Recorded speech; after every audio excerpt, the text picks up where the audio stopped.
Audra Austen hated being female. That feeling emerged when she was a little girl, after she was molested by a woman in her family. I saw femininity as a weakness and really almost afraid of myself. If that feminine side was out there, that it would be hurt again. At age 11, her parents divorced, and the war against her identity raged on. Audra says her stepfather's abusive behavior reinforced her fears. He would even take the Bible and he would tell me that, you know, women are made from the rib of Adam, so you're less than. I love my mom, but my mom is allowing this man to do these things. And if that's what being female is, if being female means being with a guy that's going to tell you that you're like subhuman or whatever because you're a woman, then I don't want nothing to do with it.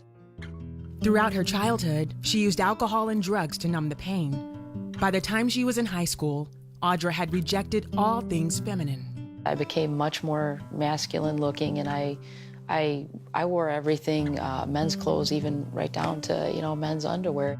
At 19, she started dating an older woman. The gay lifestyle for me was more about love and acceptance. There was a lot of embracing you as you are and how you came. However, there was a lot of misery. For the next 10 years, she looked for love in lesbian relationships, but none of them lasted. She was deeply depressed and attempted suicide several times. Every day at work, a coworker would tell Audra about Jesus. I was one of the mean people. You know, one time I even flipped him off when he was trying to talk to me about God and Jesus. He said, you know, I've kind of told you all I can tell you. There's a lady you need to talk to. He gave her the number to a woman from his church. So he said, oh, you got to talk to this lady. She's a prophet. And I'm thinking, okay, prophet, this is some person like, I don't know, my idea of prophet and the supernatural is like, oh, this is a fortune teller or something. So, you know, I was intrigued. So I drove there, pulled out my cigarette, and I was all, you know, stormed up to the door. And this little petite lady opens the door to her home, very soft-spoken, and invites me in. I remember she had a little glass horse on her coffee table, and I was like, wow, that's nice, you know. And she goes, you like it? You can have it. I was like, really? The kind gesture caused Audra to let her guard down. Then, the woman asked her a question she wasn't expecting. No one ever asked me, why do you think you're like you are? And when she asked me that question, I could not answer. I remember sobbing and literally telling her, I don't know.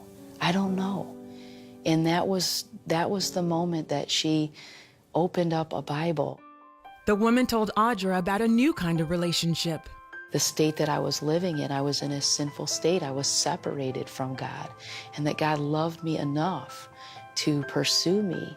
To me, love was a bad word, you know, because of all the things I had experienced. So this God that loved me gave me hope that I could be loved, you know, that I could be worth loving.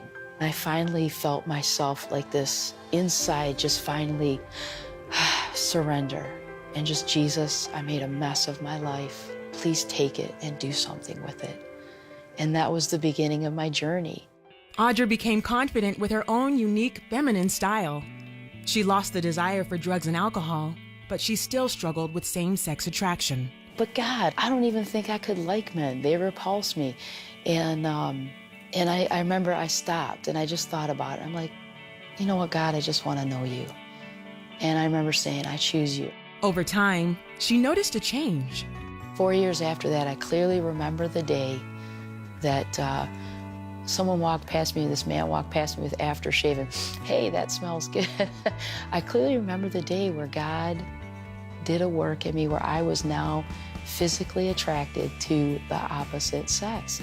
She's looking forward to starting a family with her husband, Roy. They met through their church's singles ministry. He's my big teddy bear. I feel safe and secure when I'm around him, and he compliments me. Audra finds fulfillment in being exactly who God created her to be. There is hope. You know, Jesus is the way out. If you want to come out of the gay lifestyle, Jesus is the way out.